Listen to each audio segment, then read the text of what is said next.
Chapter 4 अपना मालवा खाओ उजाड़ू सभ्यता में। यहाँ पर पहला प्रश्न हम लेंगे। प्रश्न नंबर 1, मालवा में जब सब जगह बरसात की झड़ी लगी रहती है तब मालवा के जनजीवन पर इसका क्या प्रभाव पड़ता है। तो प्रश्न हमसे ये पूछ रहा है, आपके जो पाठ है अपना मालवा खाओ उजाड़ू सभ्यता में, वहाँ से जब ये प्रश्न लिया गया है कि मालवा में जब सब जगह बरसात होती है और खूब बरसात होती है, बरसात की झड़ी लगने का मतलब है कि खूब बरसात होना, तब मालवा का जो जनजीवन है, आम जीवन जो है, इस पर क्या प्रभाव पड़ता है। जब मालवा में हर जगह बारिश होती है तो मालवा के जीवन पर सकारात्मक यानी कि पॉजिटिव प्रभाव पड़ता है। हालांकि चारों तरफ पानी पानी हो जाने के कारण थोड़ी सी परेशानी जरूर होती है, पर बारिश इतनी ज़्यादा होती है कि मालवा के सारे नदी नाले लबालब भर जाते हैं और पानी जो है वो घरों में घुस जाता है। लेकिन फिर भी यहाँ बारिश के दिनों में उत्साह देखने को मिलता है। फ़ायदा क्या है? यही है कि बारिश के दिनों में उत्साह देखने को मिलता है, क्योंकि जब बारिश होती है तो फसलें लहलहा उठती हैं और गांवों के सभी तालाबों कुओं में लबालब पानी भर जाता है, जो आगे फसलों और वहाँ के इंसानों के लिए बहुत ही उपयोगी होता है। मालवा के लोगों को लगता है कि भगवान बहुत प्रसन्न है और वहाँ की बारिश जो है मालवा को अब समृद्ध बनाएगी या फिर बनाती भी है। तो आप देखेंगे यहाँ पर बारिश के जो फायदे दिखाए गए हैं वो सिर्फ मालवा में ही नहीं बल्कि हर जगह के लिए उतने ही फायदेमंद है जितना कि मालवा में लोगों को नजर आता है। मालवा में लोगों को ऐसा लगता है कि बारिश होगी तो अब उनकी फसलें लहलहा उठेंगी, यानी उनकी फसलें जो है और भी अच्छी होंगी बारिश का पानी पाकर, और इसकी वजह से बारिश की वजह से मालवा के जो लोग हैं वो समृद्ध हो जाएंगे, यानी कि वो भी जो है थोड़ा कुछ अपनी जीविका जो है प्राप्त कर पाएंगे जिससे कि उनका जीवन चलेगा। बाकी तो बरसात की वजह से जहाँ नदी नाले हर जगह भर जाते हैं और उसके बाद थोड़ी बहुत समस्याएं बारिश की वजह से तो हर जगह होती है, वही एक कॉमन जो इसके प्रभाव होते हैं बारिश के, वही मालवा में भी दिखाया जा रहा है। लेकिन मालवा के लोगों में जो है बारिश के दिनों में इस वजह से उत्साह दिखता है और खुशी भी रहती है कि अब बारिश की वजह से जो है उनकी फसलें अच्छी होंगी और मालवा जो है वो समृद्ध बन जाएगा। दूसरा प्रश्न है कि अब मालवा में वैसा पानी नहीं गिरता जैसा गिरा करता था, उसके क्या कारण है। आज के टाइम में भी हम कई बार सुनते हैं, अपने गांवों में चले जाइए या फिर पहाड़ी क्षेत्रों में चले जाइए तो कई बार ये सुनने को मिलता है वो पहले जैसी बर्फ़ नहीं गिरती, वो पहले जैसी बारिश नहीं होती, वो पहले जैसा मौसम नहीं है, और इस तरीके की बहुत सी समस्याएं जो है गिनवाई जाती हैं। और इस सब के पीछे का क्या कारण है? प्रदूषण बताया जाता है। तो अब प्रश्न यहाँ पे भी मालवा के लिए भी उठता है कि अब जो मालवा है उसमें वैसा पानी नहीं गिरता। पानी गिरने का मतलब बरसात, यानी अब वैसी बरसात नहीं होती जैसा पहले जैसे गिरा करती थी, यानी जैसे पहले बारिश हुआ करती थी। तो इन सब के क्या कारण है? तो मालवा जो है वो अब अधिक बरसात ना होने के कई कारणों से जो है परेशान है। पहला उसमें से है, मालवा में बढ़ते औद्योगिकीकरण ने वहाँ के पर्यावरण को काफ़ी नुकसान पहुँचा है, जिससे पर्यावरण में भयंकर बदलाव देखने को मिले हैं और ये भी एक प्रमुख कारण है। और हम सब इन सब के विषय में कई बार बहुत सारे लेख पढ़ चुके हैं, पाठ पढ़ चुके हैं, निबंध आपके पास बहुत सारे ऐसे आते हैं कि औद्योगिकीकरण के लिए बड़ी बड़ी कंपनीज खुलती है, उससे निकलने वाला धुआं कचरा जो है वो हमारे पर्यावरण को नुकसान पहुंचा रहा है, प्रदूषण फैला रहा है, जिसकी वजह से मालवा को नुकसान भी हो रहा है। अब वही आम समस्या जो कि हर जगह देखने को मिल रही है वही मालवा में भी है, और मालवा में औद्योगिकीकरण की वजह से पर्यावरण को काफ़ी नुकसान हो रहा है और हुआ है, जिसकी वजह से अब वो पहली जैसी बरसात नहीं होती है क्योंकि वो प्रदूषण से परेशान है मालवा। अगला पॉइंट है कि हमारे वायुमंडल प्रदूषण के कारण कार्बन डाइऑक्साइड गैस की बढ़ोतरी हो रही है, और ये गर्म गैस होती है जिसके कारण वायुमंडल और हमारे धरती की जो ओजोन परत है उसको नुकसान पहुंच रहा है, जो कि हम ये भी जानते हैं एक कॉमन प्रॉब्लम है। ये सबको मालूम है कि ओजोन परत को जो है हमारे कितना नुकसान पहुंच रहा है, जिसकी वजह से जो टेम्परेचर है बहुत हाई हो रहा है और उसकी वजह से प्रदूषण जो है उसका अलग प्रभाव पड़ रहा है। तो इस तरीके से जो है हमारा वायुमंडल जो है एक तरीके से धरती के क्रियाकलापों की वजह से जो है वो उसको नुकसान मिल रहे हैं, और जिसकी वजह से मालवा भी उस नुकसान से जो है रूबरू हो रहा है।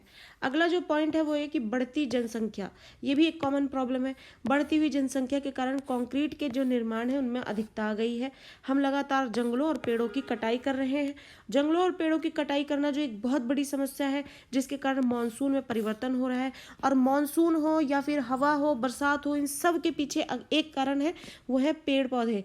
पेड़ पौधे जो है वो प्रकृति में संतुलन बनाए रखते हैं, और वो जितना कट रहे हैं हमारे पर्यावरण को, हमारी प्रकृति को, उतना नुकसान पहुंच रहा है। जिनमें से एक जो नुकसान जो कि मालवा भी जो है झेल रहा है आज की डेट में। तो परिवर्तन होने की वजह से ये भी एक बहुत बड़ा कारण है जो बारिश में कमी आ रही है। तो ये सारे कारण हैं, जब बरसात जो है अब पहले की तरह नहीं होते तो उसकी वजह से ये सारे कारण हैं, जिससे कि बरसात जो है प्रभावित हो रही है, और साथ ही हमारा पर्यावरण जो है वो भी नुकसान झेल रहा है। प्रश्न नंबर 3, हमारे आज के जो इंजीनियर हैं ऐसा क्यों समझते हैं कि वे पानी का प्रबंध जानते हैं और पहले ज़माने के लोग कुछ नहीं जानते थे। तो ये इंजीनियर्स जो हैं ऐसा सोचते हैं कि वो पानी का प्रबंध जानते हैं और वो इस तरीके से प्रबंध कर भी लेंगे, लेकिन पहले के ज़माने के लोग जो हैं वो कुछ भी नहीं जानते थे। आजकल ये व्यापक स्तर पर, व्यापक यानी बड़े स्तर पर, बड़े लेवल पर जो है सामाजिक मानसिकता हमारे चारों तरफ फैली हुई है कि नई पीढ़ी समझती है कि पुरानी पीढ़ी को कुछ आता ही नहीं है। उसी प्रकार हमारे आजकल के जो इंजीनियर हैं उन्होंने अपनी तकनीक से, अपनी टेक्नोलॉजी के ज्ञान से वो बहुत उच्च स्तर का उसको मानते हैं, और उनको लगता है कि आज ज्ञान पर विज्ञान का पूरा अधिकार है। जल संग्रह यानी जल को एकत्रित करना और जल को प्रदूषित को ख़त्म करने के आधुनिक तरीके उन्हें मालूम है। तो जैसे आजकल आप बहुत बार सुनेंगे घर में जो बच्चे भी बोलते हैं आप कुछ नहीं जानते, हम जानते हैं।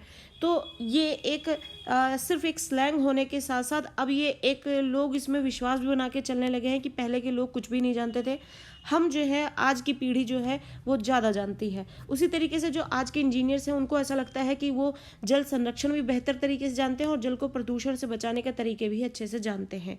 तो ये आधुनिक तरीके उन्हें मालूम है, पहले के लोग बस प्रकृति पर निर्भर रहते थे। आज रोज नई तकनीक और नए आविष्कार हो रहे हैं। पुराने ज़माने में लोगों को तकनीकी ज्ञान नहीं था, वे तकनीकी शिक्षा से अनजाने थे। ऐसा सोचकर वे स्वयं एक गलतफहमी में जीते हैं। आजकल के इंजीनियर मानते हैं कि पश्चिमी सभ्यता ने ज्ञान का प्रसार किया है, भारत के लोग तो अज्ञानी थे, और रिंसा के बाद से ही लोगों के अंदर ज्ञान का फैलाव हुआ है। और इस तरीके से ये जो विचार लोगों में चल रहा है कि पहले के ज़माने के लोग कुछ नहीं जानते थे और आज के ज़माने के लोग ही सब जानते हैं, और इस तरीके से वो अपने ज्ञान का प्रसार जो है किस तरीके से हुआ है इसको दिखाते हुए दिखते हैं। अगला प्रश्न है कि मालवा में विक्रमादित्य, भोज और मुंज रिनेसा के बहुत पहले हो गए। पानी के रखरखाव के लिए उन्होंने क्या प्रबंध किए। यानी मालवा में जो है विक्रमादित्य, भोज और मुंज रिनेसा के बहुत पहले हो गए, यानी पानी के जो रखरखाव के लिए उन्होंने प्रबंध किए, तो इनकी क्या भूमिका है। प्रश्न ये पूछना चाह रहा है कि विक्रमादित्य, भोज, मुंज, रिनेसा के जो मालवा के समय में, मालवा में जो है इन सब लोगों के समय में जो है पानी का रख रखाव या फिर उसका जो प्रबंध है वो किस तरीके से किया जाता था। तो मालवा के राजा राजस्थान की प्राकृतिक समस्याओं और ज़रूरतों को बहुत ही करीब से जानते और समझते थे। तो आप सभी को मालूम है कि राजस्थान में समस्या पानी की हमेशा से रही है, और वो प्राकृतिक कारण भी है कुछ, और कुछ जो माहौल लोगों ने प्राकृतिक जो बैलेंस है, संतुलन है, उसको बिगाड़ दिया है। तो जो मालवा के राजा है राजस्थान की प्राकृतिक समस्याओं और ज़रूरतों को बहुत करीब से जानते थे और समझते भी थे। राजा विक्रमादित्य, भोज, मुंज आदि राजाओं ने वहाँ के पठारों की कमजोरियों और ताकतों को पहचाना। पठार जैसा कि हम सब जानते हैं, जिसे हमें जियोग्राफी में पढ़ा है। तो जो राजा है कि उन्होंने पठारों की जो कमजोरियां हैं और उनकी जो ताकत है, यानी आप कह सकते हैं मेरिट्स एंड डिमेरिट्स, उनको पहचानते थे और वहां जनता के हित में कई आश्चर्यजनक उन्होंने कार्य किए। वे मालवा के भौगोलिक स्थिति को समझा उन्होंने पहले, और फिर जल संग्रह के लिए बेहतर इंतजाम भी किए। उन्होंने तालाब, कुएं और बावड़ियों का निर्माण करवाया, और फिर बारिश के पानी को संग्रहित करके उन्होंने, जिससे कि वो रख सके, इसके लिए इंतज़ाम भी किए। इससे लोगों को पूरे साल पानी मिलता रहेगा और लोगों को पानी के लिए तरसना भी नहीं पड़ेगा। मालवा इसका सबसे बड़ा उदाहरण और प्रमाण दोनों बना। तो मालवा लोगों के लिए, देश दुनिया के लिए जो है एक बड़ा उदाहरण कैसे बना, प्रमाण कैसे बना, जब वहाँ के राजा ने वहाँ की भौगोलिक स्थिति को समझकर, वहाँ के पठारों की कमजोरी और ताकतों को पहचान कर उसके लिए बेहतरीन काम किए और वहाँ पर तालाब, कुएं और बावड़ियों का निर्माण करवाया, जिससे कि जो बारिश का पानी है उसको जमा किया जा सके और संग्रहित करके जो है पूरे साल लोग जो है उसका भरपूर प्रयोग किया करते थे आम जिंदगी अपनी चलाने के लिए।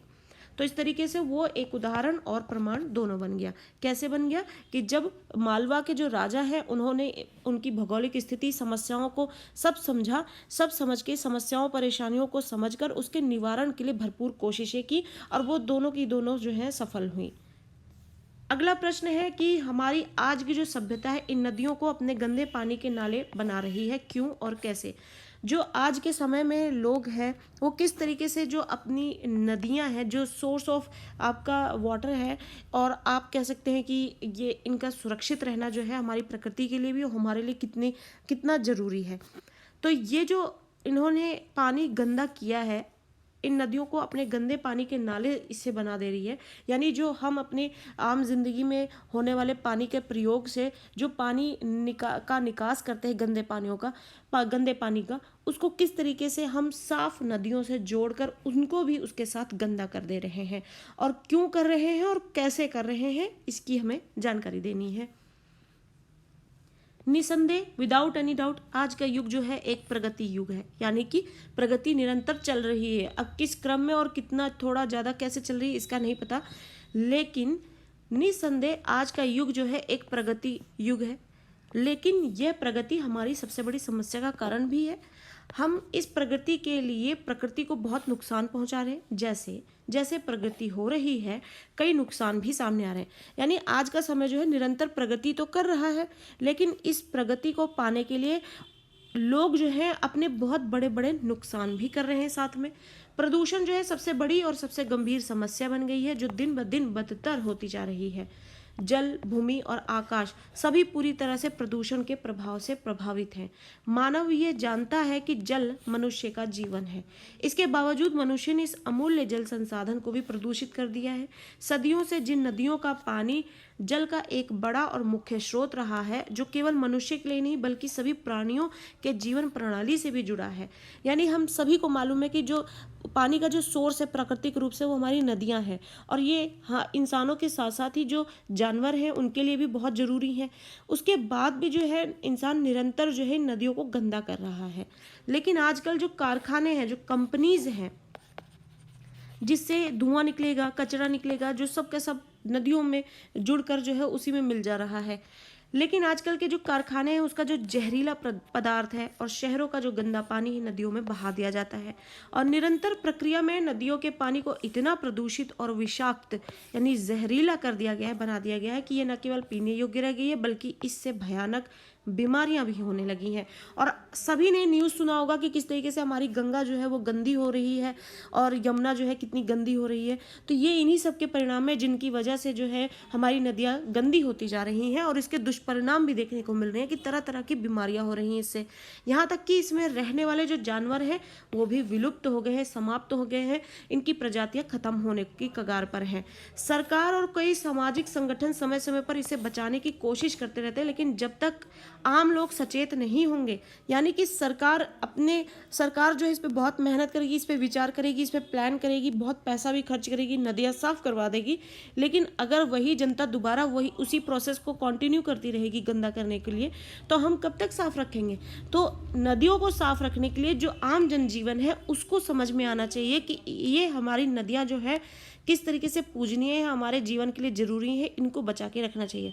क्योंकि आम लोग जो ही है, लोगों के द्वारा और ये जो कारखाने हैं इनकी वजह से ही जो है, इन लोगों के क्रियाकलापों की वजह से हमारी नदियाँ गंदी हो रही हैं।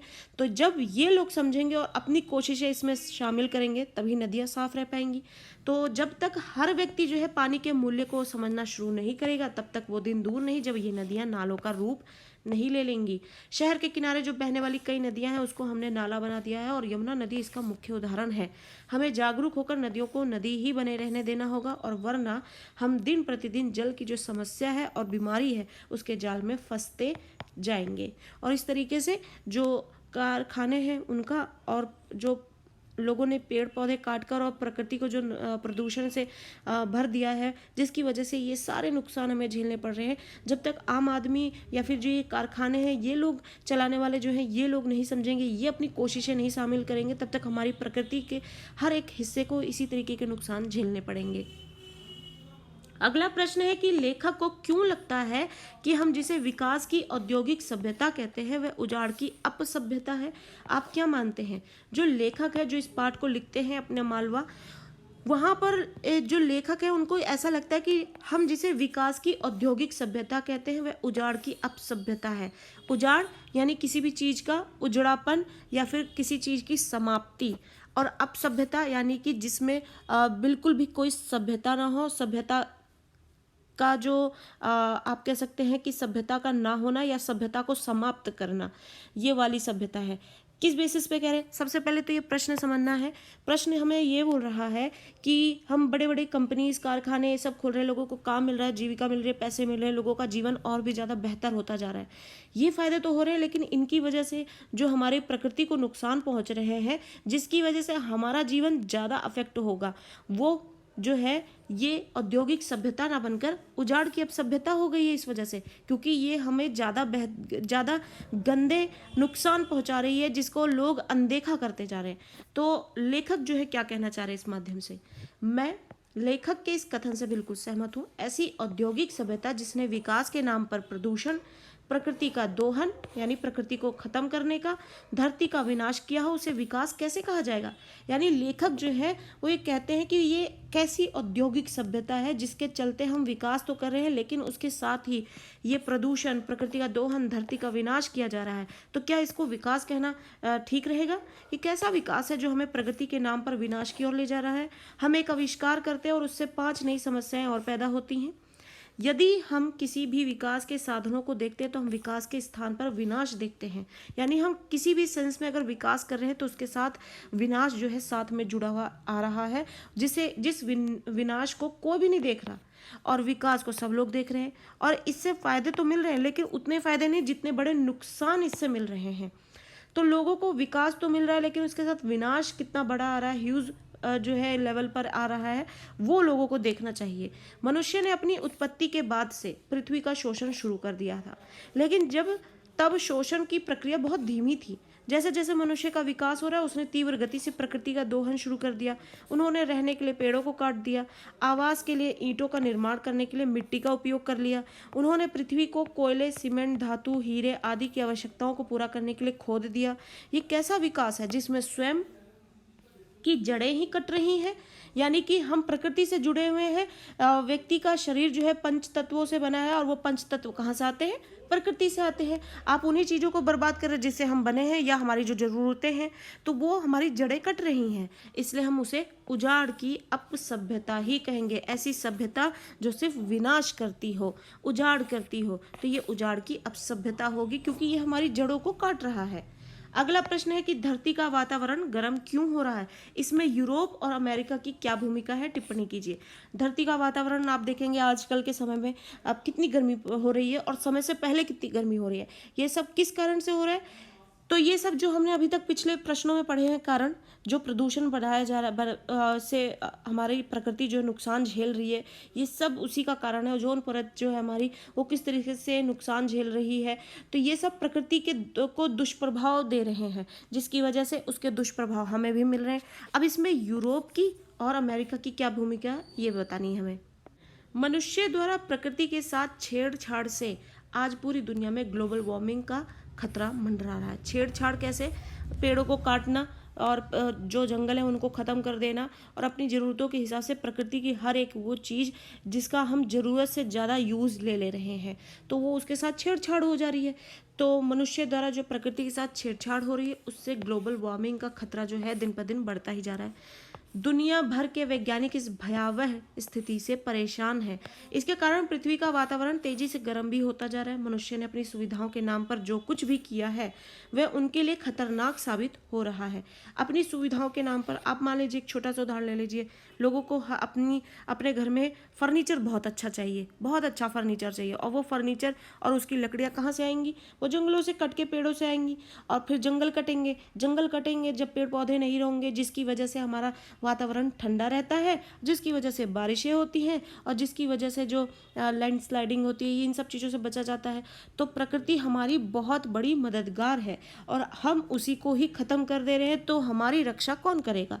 तो सिंपल सा इसका एक लॉजिक है। तो यहाँ पर मनुष्य जो है अपनी सुविधाओं के नाम पर जो भी कुछ कर रहा है, उससे क्या हो रहा है? खतरनाक हमारे लिए वो साबित हो रहा है। वाहनों, हवाई जहाज, बिजली संयंत्रों, उद्योगों आदि से अंधाधुंध, यानी बिना कुछ देखे आगे पीछे गैसीय उत्सर्जन के कारण वातावरण में कार्बन डाइऑक्साइड गैस की मात्रा बढ़ रही है और मीथेन, नाइट्रोजन ऑक्साइड आदि ग्रीन हाउस गैसों की मात्रा में वृद्धि हो रही है, जिसके कारण क्या है? इन गैसों का आवरण जो है घनघोर होता जा रहा है, यानी कि इन गैसों की मात्रा हमारे इसमें परिवेश में बढ़ता ही जा रहा है, और जब ये बढ़ेगा तो अपने नुकसान तो हमें देगा ही देगा। ये नुकसान इस लेवल पे पहुंच गया है कि इसके नुकसान अब झेलना मुश्किल हो रहा है। थोड़ा बहुत जो इसके नुकसान अगर जो प्रकृति में होते, जिसे टॉलरेट करना, सहन करना आसान होता है, तब व्यक्ति को नहीं पता चलता। लेकिन अब यही गैसीय आवरण जो है हमारे वातावरण में ज़्यादा हो गया है, एक्सट्रीम लेवल पे हो गया, जिसके घनघोर नुकसान देखने को मिल रहे हैं। ये आवरण सूर्य की परावर्तित किरणों को रोक रहा है, जिससे पृथ्वी का तापमान बढ़ रहा है, और बढ़ते तापमान की तुलना में ग्लेशियर जो है उसकी बर्फ तेजी से पिघल रहे हैं, जिसके कारण आने वाले समय में जल संकट उत्पन्न हो सकता है। जो हमारे ग्लेशियर हैं, अगर वो सब पिघल जाएंगे तो हमारे धरती पर जो है वो जल का संकट बहुत बड़े लेवल पर आ जाएगा। वनों की कटाई की संख्या में बढ़ोतरी भी, वनों की यानी जंगल जो है दिन पर दिन काटते ही जा रहे हैं, लोग काटते ही जा रहे हैं। लकड़ी का प्रयोग इतने हैं उनके पास कि पेड़ उतनी स्पीड में नहीं लग रहे हैं जितनी स्पीड में वो काट रहे हैं। तो इससे संख्या में, इस काम की संख्या में बढ़ोतरी होगी, तो दूसरी ये सबसे बड़ी समस्या बन जाएगी। वन प्राकृतिक रूप से कार्बन डाइऑक्साइड की मात्रा को नियंत्रित करते हैं।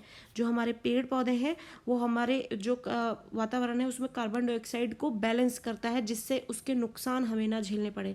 जब पेड़ ही नहीं है तो उसको बैलेंस कौन करेगा? और इससे हमारी प्रकृति में जो गंदी और गलत चीज़ें हैं जिससे कि इंसानी जीवन को भी नुकसान पहुंचेंगे, वो ज़्यादा बढ़ती जा रहे हैं। लेकिन उनके प्राकृतिक जो नियंत्रक हैं उनको भी उनकी अंधाधुंध कटाई से नष्ट किया जा रहा है। इन गैसों के उत्सर्जन, यानी ये गैस दिन पर दिन जो है हमारे परिवेश में बढ़ ही रहे हैं, उत्सर्जन होता जा रहा है, और अमेरिका और यूरोपीय देशों की प्रमुख भूमिका है इसमें। इनमें से अधिकांश गैसें वहाँ से निकल रही हैं, लेकिन वे इसे स्वीकार नहीं करते हैं। लेकिन अमेरिका और यूरोप जो है वो इस बात को स्वीकार नहीं करते हैं कि उनकी वजह से ही ये जो है प्राकृतिक जो परिवेश को हम नुकसान पहुंचा रहे हैं उनकी वजह से है। और इस तरीके से अमेरिका और यूरोप जो है इसके बहुत बड़े जो है इसमें भूमिका निभा रहे हैं, जिससे हमारी प्रकृति को बहुत नुकसान पहुंच रहा है। और इस तरीके से इस पार्ट से संबंधित, अपना मालवा से संबंधित यहाँ पर हमने प्रश्न किए जो आपके टर्म टू एग्जामिनेशंस के लिए बहुत हेल्पफुल होने वाले हैं। और इस चैप्टर की line to line explanation already आपको चैनल पर मौजूद मिलेगी।